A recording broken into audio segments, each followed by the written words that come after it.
বাংলাদেশের অনেক আলেম ওলামারা পর্যন্ত ভিন্ন লাইনের জানতো না। বাংলাদেশে একজন গভীর জলে বসবাসকারী এলেমের বাহাদুর বসে আছে, মুফতি আব্দুল মালেক দামাত বারাকাতুহুম। অনেক আলেমরাও ভালো করে জানতো না তিনি কে। ছাত্ররা তো জানার কথা নাই, কিন্তু এলেমের বরকত এমন জিনিস, নিজেরে গোপন করে রাখার কারণে আল্লাহ এমনভাবে প্রকাশ করে দিছেন যে জাতীয় মসজিদের খতিব। টাকার কারণে না, কিসের কারণে? এলমেরা এজাজ করদন বেহিসাব, খলকেরা দাদন জবাবে বাসওয়াব। ভাই ছাত্ররা, মানুষের কাছে প্রকাশ হওয়ার জন্য ফেসবুক চালাও, মানুষের কাছে প্রকাশ হওয়ার জন্য মিডিয়া ব্যবহার করো। যদি মানুষের কাছে দামি হতে চাও, নিজেকে গোপন করো। আল্লাহ চোখের সামনে দেখায় দিলেন দৃষ্টান্ত। আর কি চাও? যে আব্দুল মালেক সাহেবকে জীবনে ওয়াজে দাওয়াত দিয়ে নেওয়া যেত না, কোন পাবলিক ফাংশনে তিনি নাই, সেমিনারে নাই, কোথায় আছে? গোপনে কোথায় থাকেন? মোবাইলে পাওয়া যাচ্ছে না তাকে, একটা ছোট্ট বাটন মোবাইল চালায়। আল্লাহ কোথায় নিয়ে আসছেন? মন্ত্রী, উপদেষ্টা, গোষ্ঠী সুদ্ধা তার পেছনে নামাজ আদায় করে। আল্লাহর কি দেখাবেন? আর তুমি মানুষের কাছে প্রকাশ হওয়ার জন্য, নাম ফুটানোর জন্য লাইভ দেয়। লাইভ কি দেয়? লাইভ। আমি এখন অমুক জায়গায় আছি, সমুদ্রের কিনারায়, পাহাড়ের গলির মধ্যে, বাইতুল্লাহ গিয়েও লাইভ দেয়। ফেরাউনের বাথরুমে ঢুকবো, রেডি থাকেন সবাই। এরকম বেহায়া আছে না নাই? রসুলের রওজায় গিয়া লাইভ দেয়, মানুষ কানতে কানতে বেহুশ। এই বেয়াদব লাইভ দেয়। ওর নিজেরও কপাল পুড়ছে, কান্না নাই, অন্যেরা কাঁদবে তাও পারে না ওরে লাইভের কারণে। আজই হজ করতে গেছে, আসার সময় বউর জন্য মোবাইল, অমুকের জন্য মোবাইল, বাস এটা হলো বড় হাদিয়া। বিয়ার হাদিয়া তখন এটাই, জামাইয়ের হাতে মোবাইল, দ্রুত যেন সাইট কালেকশন করতে পারো, হাদিয়া দিয়ে দিলাম, যাও। আর মানকে সিফা আটকায় গেলে তো টেনশন নাই, ফট করে বলবি যে মাত্র বিয়া একটা, আরো তো তিনটা, টেনশন কি? আল্লাহ হেদায়াত দান করুন। এক বউয়ের হক আদায় করতে পারে না, দুইটা লয়ে টানাটানি। একটা সন্তানের হক আদায় করতে পারে না, অন্য সন্তান নিয়ে টানাটানি। এত সোজা?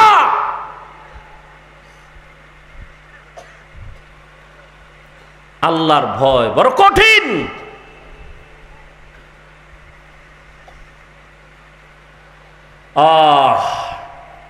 বনি আদম বড় দামি। ঘোষণাকার বনি আদম এত দামি, জমিনের মধ্যে আল্লাহ এত সম্মানিত দামি করে কোন প্রাণী আল্লাহ বানান নাই। আগুনের সৃষ্টি জিনেরাও শ্রেষ্ঠ না, নূরের সৃষ্টি ফেরেশতারাও শ্রেষ্ঠ না, একমাত্র মাটির সৃষ্টি মানুষ আল্লাহর আদালতে বড় দামি। আল্লাহ বলেন, আমি এদেরকে জমিনে বিচারণ করার জন্য রাস্তার ব্যবস্থা করেছি, পানির মধ্যে চলার মতো আয়োজন করেছি। যেই লোহা পানিতে ফেলে দিলে পানির নিচে চলে যায়, মানুষ জ্ঞান খাটাইয়া ওই লোহা দিয়া স্টিমার বানাইয়া আবার পানির উপরে ভাসমান রেখে এক দেশ থেকে ভিন্ন দেশে ব্যবসার জন্য চলে যায়। সারা দুনিয়ার এক প্রান্ত হতে ভিন্ন প্রান্তে পানির উপরে লোহার তৈরি করা জাহাজগুলো মাল নিয়ে সারা দুনিয়ার থেকে এক প্রান্ত থেকে ভিন্ন প্রান্তে যায়। আল্লাহ বলেন, এটা আমি মানুষের সম্মানের জন্য করেছি। আমি আল্লাহ মানুষকে আবার জমিনে থাকার পরে সুন্দর পিওর খানার আয়োজন করেছি।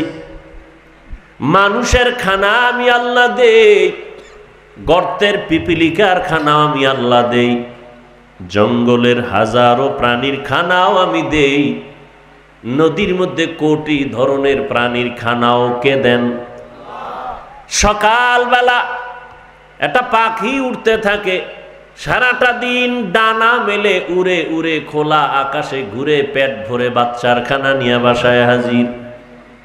এর খানাটাও আল্লাহ দেন, মানুষের খানাও আল্লাহ দেন। তবে দুনিয়াতে যত প্রাণীর খানা আল্লাহ দিতেছেন, মানুষের খানার মতো পিওর খানা জমিনে আর কোনো প্রাণীর আল্লাহ দেন না। মানুষের খানা এতটা পিওর, সুস্বাদু, শরীরের জন্য ভিটামিন,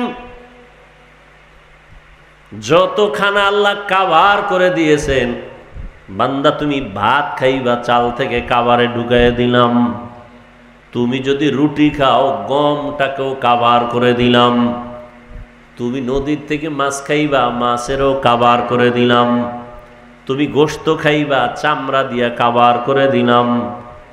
তুমি ফল যদিও খাও, সব ফলগুলো কাভার করে দিলাম। এমন পিওর ভাবে খানার আয়োজন আমি আল্লাহ তোমাকে করেছি, আর কারো জন্য করি নাই। কেন? আমি আল্লাহ মানুষের বড় সম্মানিত করেছি, শ্রেষ্ঠত্ব দান করেছি। আবার এই মানুষের মধ্যে একজনকে অন্যের তুলনায় মর্যাদাবান করেছি। জিন ফেরেশতা সহ সব মখলুকাতের মধ্যে মানুষ বড় দামি। আবার সব মানুষের ভেতরে যারা ঈমানওয়ালা তারা আল্লাহর আদালতে আরো দামি। আবার এই মুমিনের ভেতরে আল্লাহর কাছে তাকওয়াওয়ালা যারা তারা আরো দামি। আবার এই তাকওয়াওয়ালা মুমিনদের ভিতরে আম্বিয়ায়ে কেরাম সবার থেকে বড় দামি। আবার সমস্ত নবীদের মধ্যে আপনার আমার শেষ নবী রহমাতুল লিল আলামিন শ্রেষ্ঠ। আর সমস্ত নবীদের উম্মতের মধ্যে আখিরি নবীর উম্মত আল্লাহর আদালতে বড় শ্রেষ্ঠ। আবার আখিরি নবীর উম্মতের ভেতরে যারা কোরআনওয়ালা, ইলমওয়ালা তারা আরো দামি। আবার ইলমওয়ালাদের মধ্যে যারা আমলওয়ালা তারা আরো দামি। আবার আমলওয়ালাদের ভেতরে যাদের আমলে ইখলাস ও তাকওয়া আছে তারা আরো দামি। ইন্না আকরামাকুম ইনদাল্লাহি আতকাকুম, হর কে দারাত খৌফে হক দর দিল মদাম, জন্নতুল মাওয়া দেহদ উরা মাকাম, জুজবা হকচি জে মখা আজ ইনসুজা, ফজলে উ আমস্ত দর জুমলা জাহা। আল্লাহর ভয় অন্তরে জমা করার নাম তাকওয়া। রহমতের নবী মক্কা নগরীতে যখন আসলেন, সেই সময়ের মানুষগুলো ছিল পৃথিবীর মধ্যে সব থেকে বড় খারাপ। মক্কার মানুষের মতো খারাপ জমিনের মানুষ আর কোথাও এত খারাপ মানুষ ছিল না। রহমতের নবী আসছেন, নবীজির আদর্শের মালা যখন গলায় পড়েছে, চরিত্রহীন মানুষগুলো এত দামি হয়ে গেল। আল্লাহ তাআলা জিব্রাইলকে দিয়া লিস্টি পাঠায় দিছেন, যাও নবীকে জানায় দাও, লিস্টির ভিতরে যাদের নাম আছে সবাই বিনা হিসাবে জান্নাতি। নবীজি মক্কায় আসলেন, যেই মক্কায় একটা ঘর বড় দামি, বাইতুল্লাহ, তাকাইলেই গুনাহ মাফ। ইন্না আউওয়ালা বাইতিন উযিআ লিন-নাসি লাল্লাযী বিবাক্কাতা মুবারাকান ওয়া হুদা, মুবারাকান ওয়া হুদাল লিল